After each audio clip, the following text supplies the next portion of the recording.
Hello everyone, welcome back to civil outlook. तो आज हम करने वाले हैं remaining 20 question of BCCL overseer paper के। ओके, इसके बाद ये क्वेश्चन पेपर कंप्लीट हो जाएगा और इसकी PDF आपको हमारे टेलीग्राम चैनल में मिल जाएगी। आप वहां से जाके इसको डाउनलोड कर सकते हैं। ओके, और इसके बाद अगर आपके पास कोई भी पेपर है BCCL जैसी किसी भी कोल कंपनी की सब्सिडरी का, तो आप हमें मेल या टेलीग्राम कुछ भी कर सकते हैं। उसके बाद हम उस पेपर की भी कंप्लीट वीडियो सॉल्यूशन के साथ डाल देंगे। ओके, तो चलिए स्टार्ट करते हैं वीडियो को। तो फर्स्ट क्वेश्चन है, the buckling load in a steel column is. तो बकलिंग लोड का पूछा है इसमें।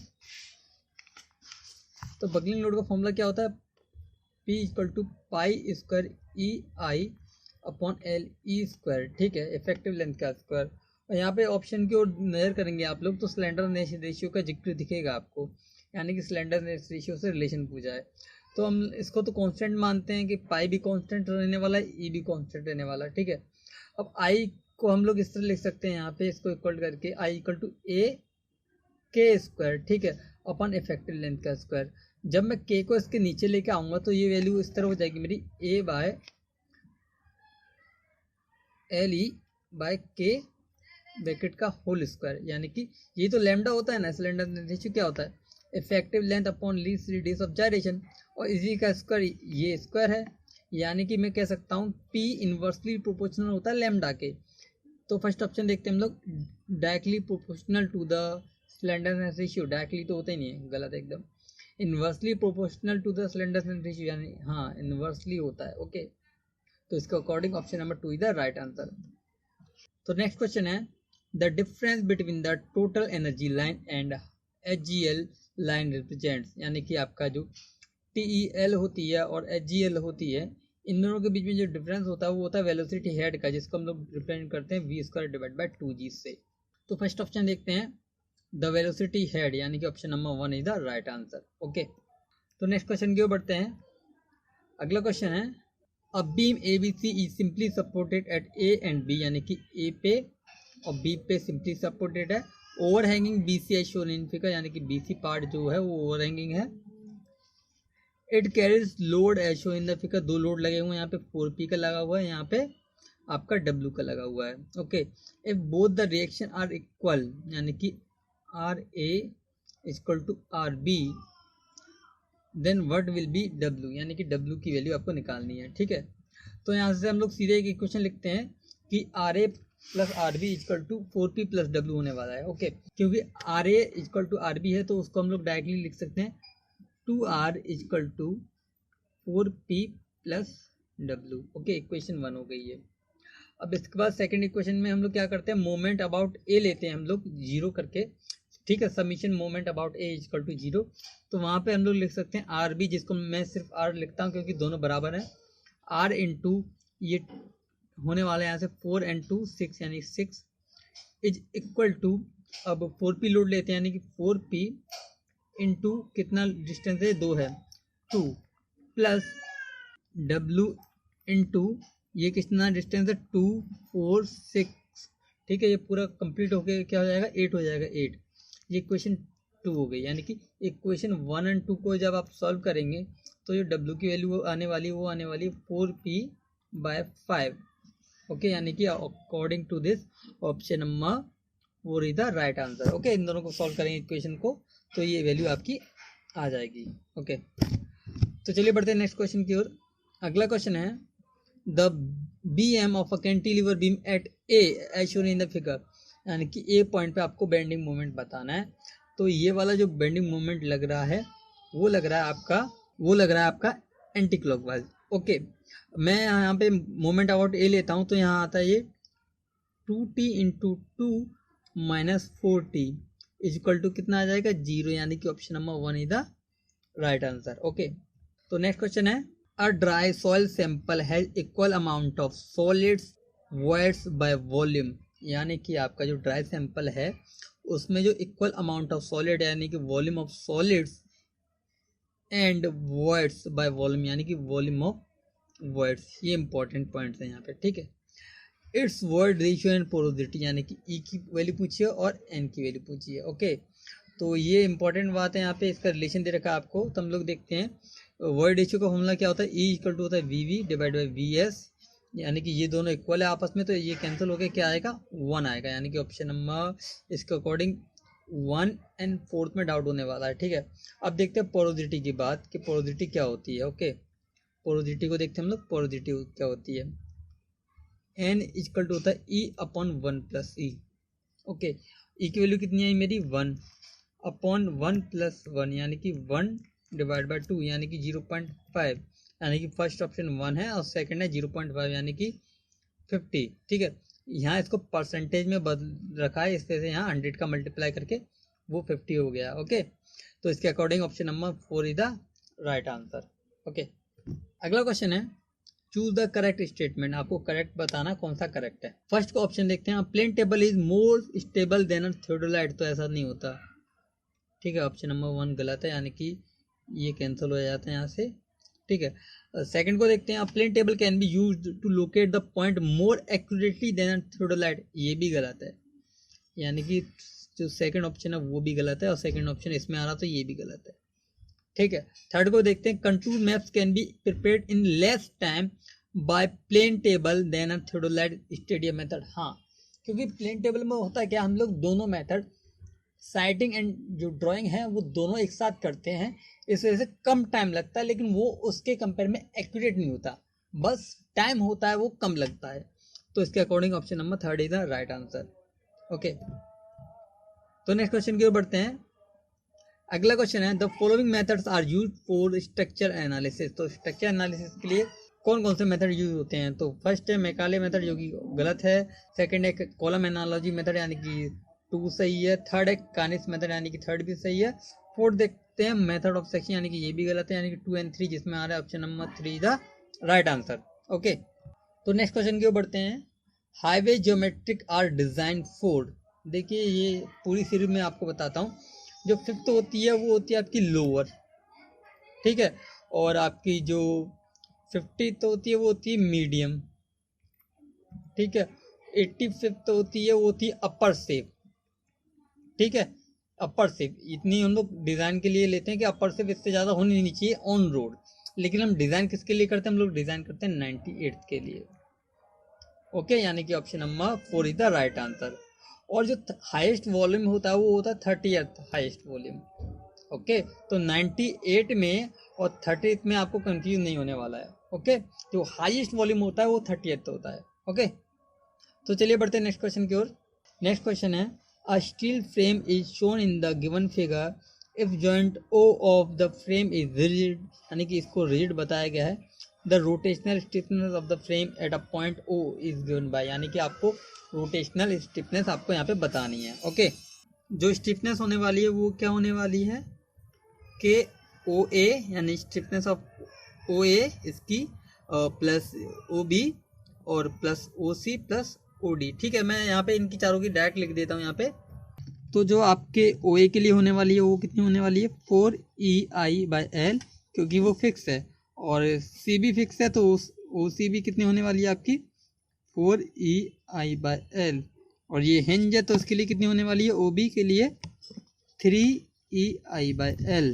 ओके, और ये वाला एंड फ्री है तो उसके लिए होने वाले 0, तो उसको हम काउंट नहीं करेंगे। ठीक है, तो इन सबको ऐड कर लेंगे हम लोग, कितना आएगा 4 4 8 एंड 3 11, यानी कि 11EI/L, यानी कि option number 1 is the correct answer. Okay, तो चलिए बढ़ते हैं नेक्स्ट क्वेश्चन की ओर।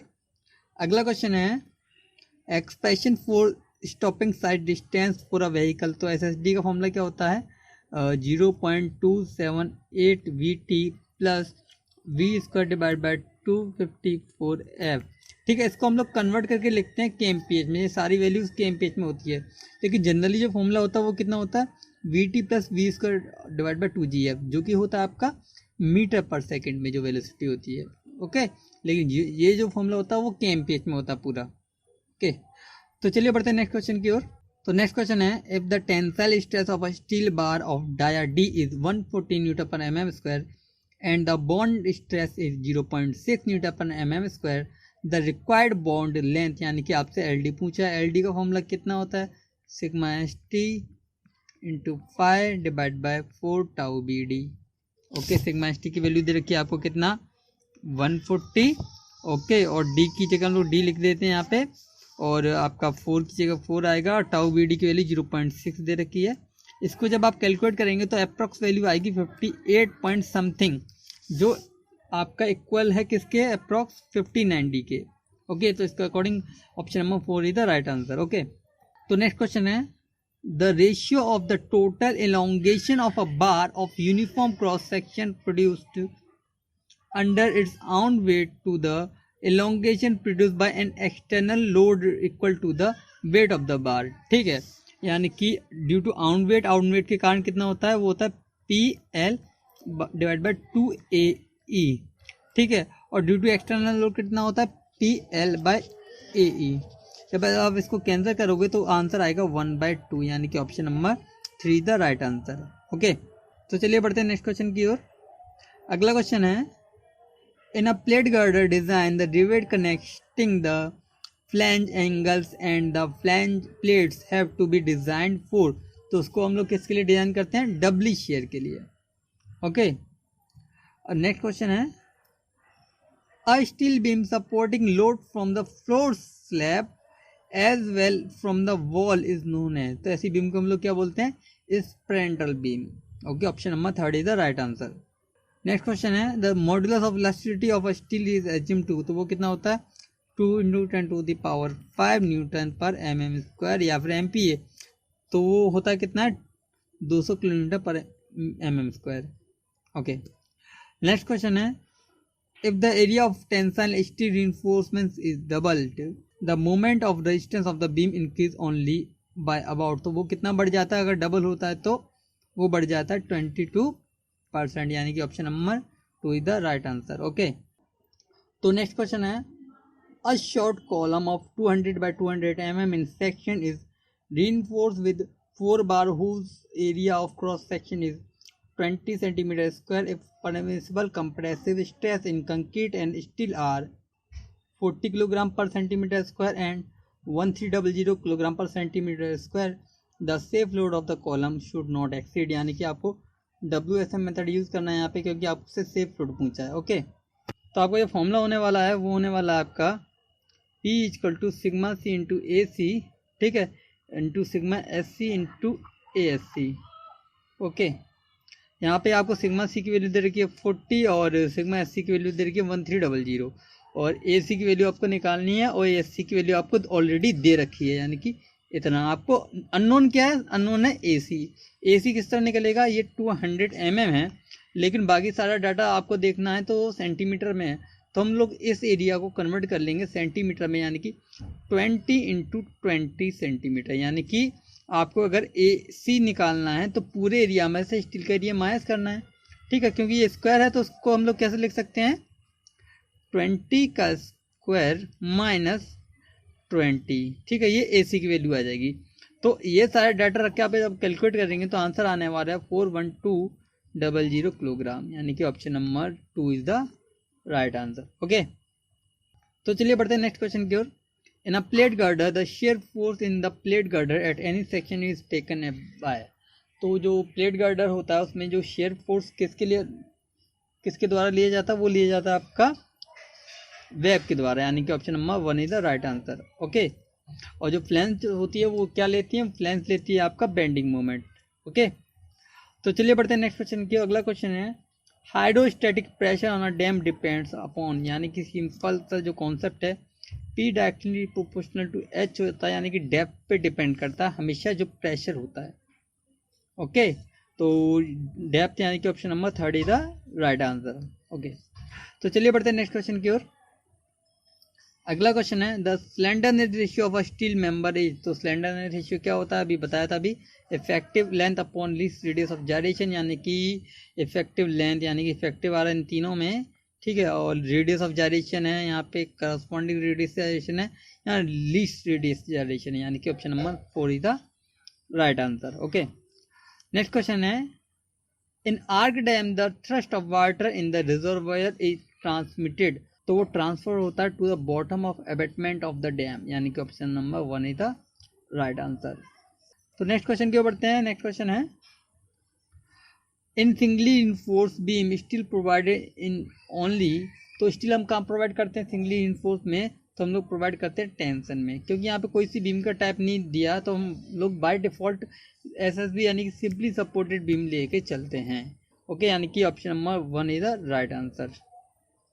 नेक्स्ट क्वेश्चन है, hardness of water is directly measured by titration with ethylene diamine tetraacetic acid using, तो वो किसके साथ हम लोग करते हैं, वो करते हैं हम लोग ईबीटी। ठीक है, ईबीटी किस ऑप्शन में आ रहा है, यानी कि फर्स्ट ऑप्शन में। ओके, अब बात रही हार्डनेस की, तो हार्डनेस किस किस की होती है, एक होती है कार्बोनेट हार्डनेस, एक होती है नॉन कार्बोनेट हार्डनेस। ओके, अब आपको ये बताना है कि जीरो हार्डनेस का जो टेस्ट होता है वो कौन सा मेथड से करते हैं हम लोग। ओके, उसका नाम आपको कमेंट बॉक्स में कमेंट करके बताना है। नेक्स्ट क्वेश्चन की ओर बढ़ते हैं। अगला क्वेश्चन है, turbidity of water is expressed as, तो टर्बिडिटी को हम लोग किस में एक्सप्रेस करते हैं, एनटीयू या फिर एफटीयू। ओके, तो यहाँ पे option number 3 is the right answer. Okay, NTU. Next and last question of the series. ठीक है, तो लास्ट क्वेश्चन है, for public water supply the maximum permissible limit of nitrate, तो नाइट्रेट का जो लिमिट होता है वो क्या होता है, should not be greater than 45 ppm, यानी 45 ppm से ज़्यादा नहीं होना चाहिए। अगर मान लो कि अगर ज़्यादा हो भी गया तो क्या हो जाएगा, तो ब्लू बेबी सिंड्रोम हो जाएगा। जो प्रेग्नेंट लेडीज होती हैं उनको ब्लू बेबी सिंड्रोम हो जाता है, ये पूछा जाता है। ठीक है, तो इसका एक बायोलॉजिकल नाम होता है, वो भी आपको कमेंट बॉक्स में कमेंट करके बताना है। और ये होता किस वजह से, वो होता है आपका ओल्ड पॉल्यूशन, है ना, ओल्ड पॉल्यूशन, ये इसका रीज़न है। यानी कि option number 2 is the right answer, 45, इससे ज़्यादा नहीं होनी चाहिए। ओके, तो यहाँ पे ये जो सीरीज़ है बीसीसीएल के पेपर की वो कंप्लीट होती है। अगर आपके पास और कोई क्वेश्चन है या फिर कोई क्वेश्चन पेपर है आपके पास बीसीसीएल या फिर कोई भी कोल की सब्सिडी कंपनी का, तो आप मुझको वो मेल या फिर सेंड कर सकते हैं किसी भी मीडियम से या फिर टेलीग्राम बोर्ड पे, तो उसका भी एक कंप्लीट सीरीज इसी तरह प्रोवाइड करा दूंगा मैं। ओके, और इसका पीडीएफ आप टेलीग्राम चैनल से डाउनलोड कर सकते हैं, जिसका लिंक डिस्क्रिप्शन में है। और वीडियो कैसा लगा आपको कमेंट्स बॉक्स में कमेंट करके बताइए। अगर कोई हेल्प चाहिए एक्स्ट्रा नीड में तो आप कमेंट्स बॉक्स में कमेंट करके लिख सकते हैं। कोई क्वेश्चन में अगर फिर भी कोई डाउट रह जाता है फिर कमेंट कीजिए, उसका भी एक प्रॉपर सॉल्यूशन के साथ वीडियो प्रोवाइड कराएंगे हम लोग। ओके, तो यहाँ पे ये सीरीज कंप्लीट होती है और आने वाले टाइम पे हम लोग डिज़ाइन करने जा रहे हैं गेट वाले बच्चों के लिए प्रॉपर एक कोर्स, जहाँ पे हम लोग आपको पूरा फ्री में पूरा कंटेंट प्रोवाइड कराने वाले हैं, क्योंकि लॉकडाउन की इस कंडीशन में बहुत से बच्चे जिनके पैसे कोचिंग में फंस गए हैं। Till then be happy, keep learning and keep smiling.